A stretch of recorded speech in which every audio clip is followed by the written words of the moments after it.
Bismillahirrahmanirrahim. Assalamualaikum warahmatullahi wabarakatuh. Alhamdulillah, alhamdulillahirabbil alamin.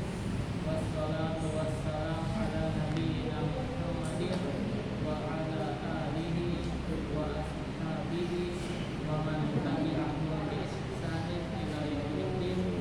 Amma ba'du. Alhamdulillah, kita bersyukur kepada Allah Subhanahu wa taala atas segala nikmat yang telah Dia limpahkan kepada kita, karunia, hidayah dan sebagainya. Dan salawat serta salam marilah senantiasa kita haturkan kepada suri tauladan kita, uswatun hasanah kita, Nabi Muhammad sallallahu alaihi wasallam. Ayuhat tullab, kaifa halukum? Alhamdulillah khair. Alhamdulillah khair. Mabit, sudah berkhair belum? Oh, sangat. Insyaallah. Insyaallah. Insyaallah ya.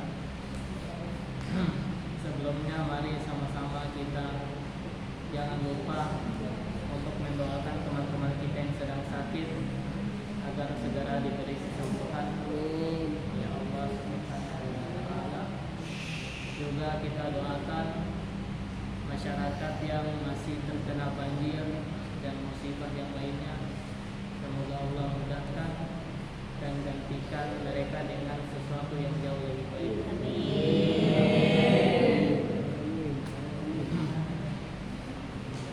Pada malam hari ini sedikit saja Syekh Wahbah Az-Zuhaili dalam kitabnya yang berjudul Al-Wajiz fi Ushulil Fiqh, Al-Wajiz fi Ushulil Fiqh, kitab usul fikih. Jadi kitab usul fikih itu kitab yang mana ada namanya kitab fikih, ada namanya kitab usul fikih. Usul fikih, usulul fikih. Kitab fikih itu kitab yang mana di dalamnya membahas tentang kesimpulan hukum mengenai fikih. Jadi seperti sholat wajib itu hukumnya wajib, sholat fajar itu hukumnya sunnah, puasa Ramadan itu hukumnya, puasa Senin Kamis hukumnya. Nah, pokoknya langsung membahas tentang hukum-hukum suatu amal, membahas tentang hukum-hukum suatu amal. Sedangkan kitab usul fikih itu membahas bagaimana caranya para ulama mendapatkan kesimpulan hukum tersebut. Bagaimana para ulama menyimpulkan, oh hukum sholat subuh itu wajib, oh hukum puasa Daud itu sunnah, oh hukum zakat fitrah itu wajib. Nah, usul fikih itu membahas bagaimana cara ulama menyimpulkan hukum-hukum fikih. Di dalam salah satu bab dalam kitab tersebut, Imam Az-Zuhaili menyebutkan suatu masalah terkait masyaqqah. Apa itu masyaqqah? Obin, apa masyaqqah? Kurang tahu. Masyaqqah itu bahasanya mungkin kesulitan, sebuah kesulitan atau kesusahan. Masyaqqah atau sebuah mungkin rintangan, sebuah kesusahan. Masyaqqah. Imam Az-Zuhaili itu membagi masyaqqah menjadi dua. Yang pertama al-masyaqqah al-mu'tadah dan al-masyaqqah ghairul mu'tadah. Kita sini akan singgung satu saja, yaitu al-masyaqqah al-mu'tadah. Al-masyaqqah al-mu'tadah artinya kesulitan alami, kesulitan biasa. kesulitan alami lah bahasa enaknya. Apa itu kesulitan alami?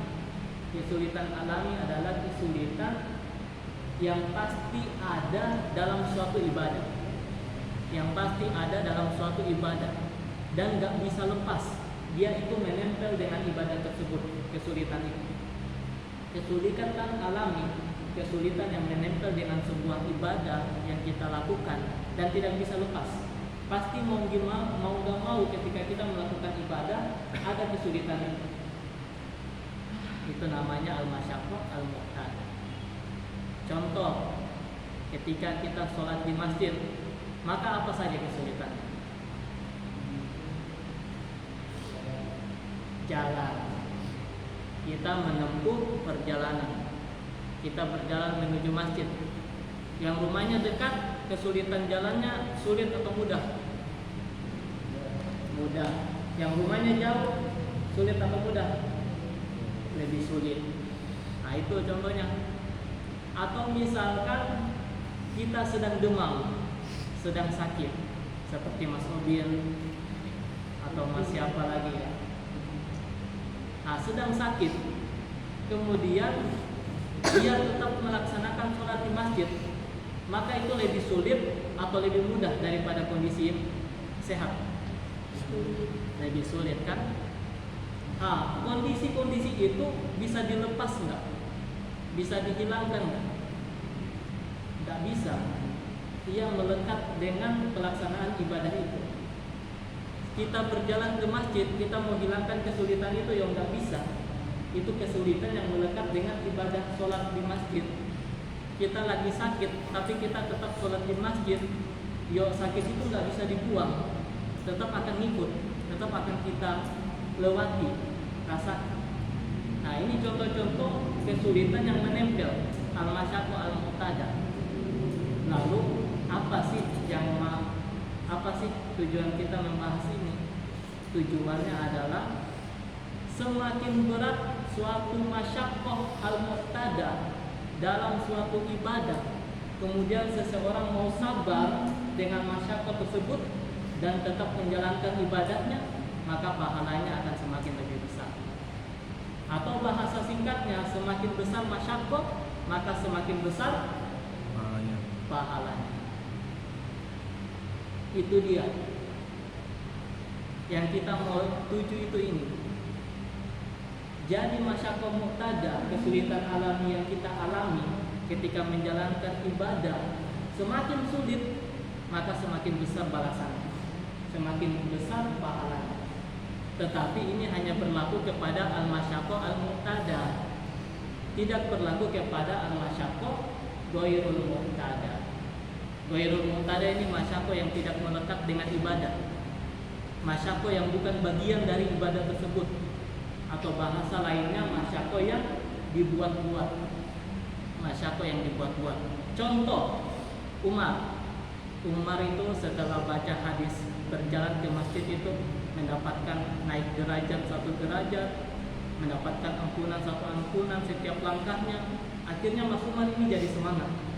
Wah, saya ini pengen pahala jalan ke masjid semakin banyak. Akhirnya yang aslinya tuh jalan ke masjid tinggal kayak gini, dia malah jalannya mutar-mutar dulu. Dia keluar asrama, kemudian dia jalan ke jemuran, kemudian dia jalan lagi begini, kemudian mau sampai masjid dia masih mutar lagi dulu keluar, kemudian dia balik lagi, baru dia masuk masjid. Nah, itu pahala langkahnya semakin banyak enggak? Enggak semakin banyak. Karena apa? Itu kesulitan yang dibuat-buat. Kesulitan yang dibuat-buat, bukan kesulitan alami.